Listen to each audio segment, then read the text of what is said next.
मैं सबको सादर प्रणाम करते हुए पहले तो मैं आपको धन्यवाद देना चाहता हूं क्योंकि आपने आपके आज इतवार है, रविवार है, आपने आपका कीमती समय इस बैठक के लिए दिए और इससे पता चलता है कि आपको इस देश से और मोदी जी से कितना प्यार है।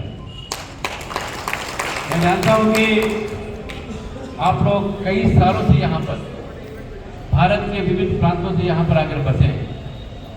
चाहे यहाँ नौकरी करते थे आप, अच्छा लगा हैदराबाद यहीं बस गए, चाहे आप व्यापार के संबंध में यहाँ पर आए, यहीं पर बस गए। लेकिन हमें एक बात याद रखना चाहिए कि भारत एक फुलवारी है और हैदराबाद में एक छोटी फुलवारी है जहाँ रंग बिरंगे फूल यहाँ पर उगते हैं। एक सुंदर वाटिका है यहाँ पर भी, खासकर मलकाजगिरी एक सुंदर वाटिका है क्योंकि देश के विभिन्न लोग जिस जगह से आए हुए यहाँ बसे हैं। एक फुलवारी है और भारत का एक प्रतीक है मलकाजगिरी और आप लोग उस मलकाजगिरी में रहते हैं। मैं जानता हूँ कि आप लोग यहाँ पर आए हुए हैं क्योंकि राजनीतिक पार्टी एक सभा आयोजित की है, लेकिन मैं ज़्यादा राजनीतिक बात कम करूँगा और इस देश की प्रगति के बारे में थोड़ा ज़्यादा हम आप सब जानते हैं, फिर बात करूँगा। 2 दिन पीछे यहाँ पर आए थे कि हमारे भूतपूर्व सेनानी के लिए यहाँ पर जो कैंटीन है वहाँ पर कर बढ़ाया गया है और उसके कारण देश के अन्य प्रांतों से यहाँ पर हर चीज मिलिट्री कैंटीन में कीमती है और इसके बारे में बात किया जाए। हाल ही में निर्मला सीतारमण जी मेरे चुनाव प्रचार में यहाँ पर आए थे और उन्होंने आश्वासन दिया था कि इसमें सोचेंगे और इस समस्या का जरूर हल करेंगे। डॉक्टर साहब उधर बैठी बजे पढ़ना। दूसरी बात ये रही कि ये भारत देश, अभी हमारे किसी वक्ता ने यहाँ पर कहा था कि नरेंद्र मोदी जी के आने से पहले हमारे देश में सिर्फ घोटाला ही हमें दिखाई दिया। ऐसे घोटाले जो आकाश, पृथ्वी के नीचे, समुद्र, सब चीज को छोड़े नहीं। कोयला स्कैम हुआ जमीन के नीचे, अगस्ता हेलीकॉप्टर स्कैम हुआ हवाई जहाज में, 2G स्कैम हुआ अंतरिक्ष में, अगस्ता हेलीकॉप्टर के साथ साथ सबमरीन डील हुआ, वो भी उसमें घोटाला। हर चीज में घोटाला, करोड़ों रुपए का घोटाला।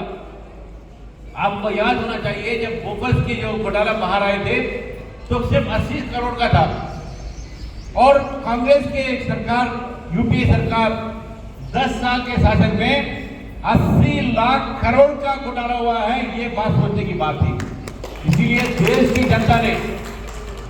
जनता ने उस घोटालेबाज यूपीए सरकार को हटाकर भारतीय जनता पार्टी की सरकार को 10 साल के लिए हमें यहाँ पर आज तक अवसर दिया है और मुझे पूरा विश्वास है कि इसके बाद भी आज फिर नरेंद्र मोदी जी की सरकार आएगी। और इससे एक बात हमको देखना चाहिए कि अब तक 10 साल के नरेंद्र मोदी जी के शासन में एक भी घोटाला नहीं हुआ है। एक भी आपको किसी तरह के घोटाले का शब्द भी आपको सुनाई नहीं देगा। उतना ही नहीं, आज भारत देश की जो आर्थिक परिस्थिति है, आज हमें सोचने की बात यह है कि जब सारा संसार, सारा विश्व कोरोना के लपेट में आया था तो बड़े बड़े देश आज आर्थिक परिस्थिति में आज उनकी बहुत एक अपने आर्थिक परिस्थिति को सुधारने में अभी भी लगे हुए हैं और सुधार नहीं पा रहे हैं। चाहे वो अमेरिका हो, चाहे रूस हो या चीन हो या कोई भी देश हो, लेकिन भारत देश नरेंद्र मोदी जी के नेतृत्व में कोरोना के समय पर भी भारत देश की आर्थिक परिस्थिति को करार रखा और इन देश के 140 करोड़ के जीवन जिंदगी में एक आत्मविश्वास उन्होंने दिया कि कोरोना से डरने की कोई बात नहीं है। और इसलिए आज भारत के हर व्यक्ति को 3 डोज, एक डबल डोज कोरोना का वैक्सीन और एक बूस्टर डोज 140 करोड़ को बगैर पैसा लिए मुफ्त में सारे देशवासी को दिया है।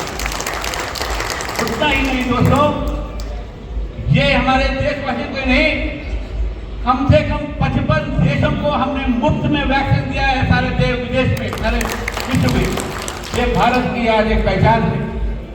और हम इसमें देखा जाए तो एक जमाना ऐसा था जब इंदिरा गांधी जी, राजीव गांधी जी भिक्षा के एक कटोरी पकड़कर देशों में जाते थे, विदेशों में जाते थे और भीख मांगते थे कि हमारा देश गरीब है, आज हमें भिक्षा दे।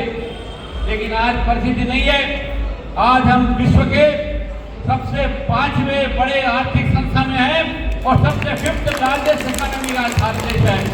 और हम लोग आज विदेशों में नहीं जाते हैं भीख मांगने के लिए।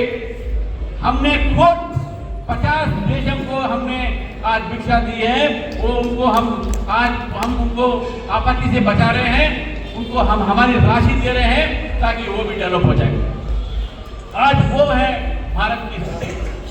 अगर आप देखेंगे भारत की स्थिति तो आपको याद होगा, हम चावल, हम गेहूं बाहर के देशों से मंगाते थे, लेकिन आज हम गेहूं और चावल बाहर के देशों को आयात करते हैं। आज हमारा जो गेहूं है बाहर विदेशों में बिकता है। आज हमारा देश जो है आज अमीर देशों में माना जाता है, वो इसलिए कि 10 साल से नरेंद्र मोदी जी का शासन इस देश में रहा है। वो जमाना ऐसा था, आप बहुत लोग यहाँ राजस्थान के लोग सब जानते हैं, हरियाणा के लोग जानते हैं, जब घर में लड़की पैदा होती थी तो उसे पेट में ही मार दिया जाता था। लेकिन नरेंद्र मोदी जी आने के बाद बेटी बचाओ बेटी पढ़ाओ के कारण आज लाखों महिलाएं आज जन्म ले रही हैं और आज पढ़ाई के लिए अपना उनको पूरा अवसर मिल रहा है। और आज महिला हर क्षेत्र में आज आगे हैं। वो इवन आर्मी, नेवी और एयरफोर्स में भी आज महिलाओं को वहां पर नियुक्ति के लिए हमने जो कदम उठाए हैं, इससे साफ जाहिर है कि भारतीय जनता पार्टी की सरकार महिलाओं के पक्ष में। उसके साथ साथ हमने 30% महिलाओं के लिए असेंबलीज में और पार्लियामेंट में आरक्षण का हमने निर्णय लिया है। पार्लियामेंट में हमने उस विधेयक को पास किया है जो 50 साल से कांग्रेस पार्टी कर नहीं सके, हमने करके दिखाया है। 30% महिलाओं के लिए आरक्षण। अगर इस तरह से भारतीय जनता पार्टी की उपलब्धियों के बारे में हम बात करते रहे तो आपको हम जानेंगे कि कितने जो ऐसे काम थे जो पिछली सरकार ने कभी किया नहीं, लेकिन भारतीय जनता पार्टी की सरकार ने आते ही उन कामों को पूरा किया है। खासकर जब हमारे मुस्लिम